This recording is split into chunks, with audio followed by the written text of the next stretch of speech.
The proclamation of the Holy Gospel according to Luke. Each year, Jesus' parents went to Jerusalem for the feast of Passover. And when he was 12 years old, they went up according to festival custom. After they had completed its days, as they were returning, the boy Jesus remained behind in Jerusalem, but his parents did not know it. Thinking that he was in the caravan, they journeyed for a day and looked for him among their relatives and acquaintances. But not finding him, they returned to Jerusalem to look for him. After 3 days, they found him in the temple, sitting in the midst of the teachers, listening to them and asking them questions. And all who heard him were astounded at his understanding and his answers. When his parents saw him, they were astonished, and his mother said to him, "Son, why have you done this to us? Your father and I have been looking for you with great anxiety." And he said to them, "Why were you looking for me? Did you not know that I must be in my father's house?" But they did not understand what he said to them. He went down with them and came to Nazareth, and was obedient to them. And his mother kept all these things in her heart. And Jesus advanced in wisdom and age and favor before God and man. The Gospel of the Lord. Our Gospel reading for this feast of the Santo Niño, or the child Jesus, comes from St. Luke. This is the famous story of the Holy Family going to Jerusalem to celebrate the Passover, and Jesus was 12 years old. We have been reflecting on this mystery of being a child. In the first reading from the prophet Isaiah, we see that childlikeness is the key to the restoration of peace and joy and justice in the world. As though the prophet Isaiah is telling us, if a person does not possess a childlike heart, you cannot depend on that person to reverse the gloom, the darkness, and the animosity that the world experiences. It is a childlike person that can be God's instrument or agent in restoring civility, peace, and joy to the world. Now, in the second reading, we find Jesus depicted as a child. But how is Jesus a child?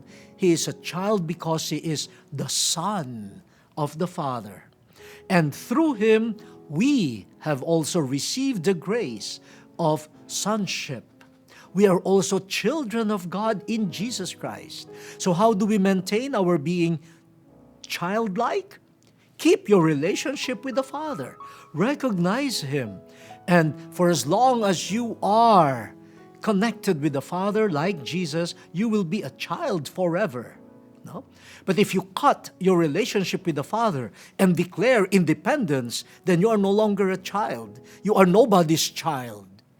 And you will become proud. The humility that is needed to restore joy, peace, and justice is gone. Now, all of these are affirmed in the gospel passage that we just heard. Now, let me turn first to the human side. Of course, we know that Jesus is the eternal Son of God, the Word of God. But in this passage, we find him really very humble. Part of his assumption of the human nature or the human condition that is ours is humility. He assumed this even if he was truly the Son of God. And he showed his humility by being subject to human parents. Parents that were, of course, definitely lower than him in rank, in standing, but Look at the humility of the Word made flesh. In the flesh, He submitted Himself to parents chosen by the Father. And He grew in wisdom and grace precisely because He was obedient to these human instruments chosen by His Father, Mary and Joseph. Humility. This is the mark of a childlike person. Humility. I hope we'll never graduate from being humble. Very often, the mark of a mature person is pride. When you say, I am mature, you almost always accompany that declaration with an air of pride and self-sufficiency, telling people, I don't need you. I can handle my affairs by myself. No? I don't need anyone. And this pride, isn't this the source of aggression, the source of injustice in the world, the source of gloom, of conflicts, of battles that Isaiah in the first reading so graphically depicted? And that's why Isaiah is saying, this gloom will be turned into light only by a child. When you look at the troubles in our world, the fights between husbands and wives, the fight between brothers and sisters, and the international, political, ethnic wars, what do you find at the core of it? The pretension to be adults, the pretension to be self-sufficient, the illusion of pride. No peace will come when there is no humble childlikeness in us. And Jesus, the child, shows us when you are humble, you remain a child, then you are the bearer of joy, light, and peace. This is one lesson that we gain from the gospel. The other lesson is this. When Mary and Joseph found Jesus, 12 years old, in the temple with the teachers, Mary asked Jesus, why did you do this to your father and myself? No? And Jesus said, why did you search for me? Did you not know I should be in my Father's house? Did you not know that this is my place? Did you not know that I should be about my Father's affairs and concerns? Here, the second reading is affirmed. Jesus is a child, primarily of the Father. And the Father's will always be supreme for Jesus. That's why even when he was already 33 years old, quantitatively, in terms of years, people will say he's no longer a child. He's 33 years old. But the heart of Jesus, open to the mysterious will of the Father, performing the business of the Father, which is salvation, even if it means hanging there on the cross. This is what keeps Jesus a child and the source of salvation, the source of peace and light for all. So in the gospel, we find these two elements of the child Jesus already contained in the first two readings. His humility, for it is humility, the humility of a child, the simplicity, the dependence of the child on others, that is the direct opposite of the aggression and the animosity that we find in the world. And we find also in the gospel, Jesus the child, who maintained his childlikeness by being the faithful Son of the Father.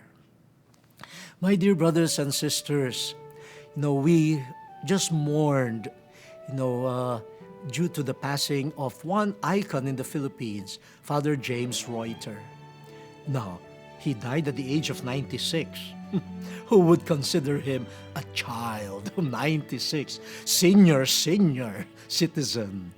And during the wake and even after the funeral, we continue hearing a lot of stories about this icon in the Philippine church and Philippine society. I had my own experience of Father Reuter. When he was still younger, in his 90s or late 80s, whenever he would get sick, he would go to Cavite to be attended to by one of the St. Paul sisters, who was a cardiologist, Sister Arlene Pasina, who was one of the doctors in the Jose Rizal Memorial Hospital, a hospital for the poor. And now it is St. Paul's Hospital and remains a hospital for the poor. And once he was confined there, he sent for me. And I got nervous. Wow, Father Reuter sending for me, is he close to death? So I rushed to the hospital. I went to his room and he said, I thought I should pay my respects to the bishop of the place. I am a humble servant of the church, so now in my confinement here, I want to show my obedience to the bishop of the place. I said, oh, Father, please, you are the icon. He said, no, you are my father in this diocese. And I want you to know that I am here, and I want to be taken care of here, and I want to hopefully be healed here. Then he said, now bless me, Father, he said. So there, the young one blessing this elderly priest, but he was a child, very humble, not flaunting his achievements and opening himself to the Father. I think that's the secret to his long life and the joy, the peace that he exuded. We hope we will all be Christ-like, truly brothers and sisters of the child Jesus.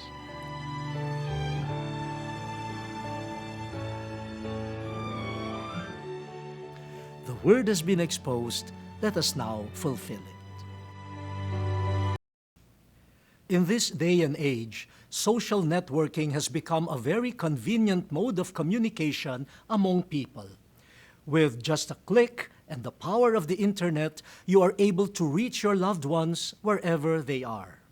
On the other hand, it is saddening and alarming to know that there are some people who take advantage of the reach and availability of social networking sites, spreading scandals and false information about a certain entity or personality, engaging in fraud and scams, and at times pretending to be someone else. Recently, I have been getting reports that there are fan pages and personal accounts under my name and are circulating over Facebook. To set the record straight, I have no personal Facebook account. Rather, I have only one Facebook page, and it is being maintained by Jesuit Communications. I seek your help in reporting fraudulent pages and accounts, not only those concerned with myself, but also with other people and entities. Let us keep the social networking world a good communication venue by being truthful.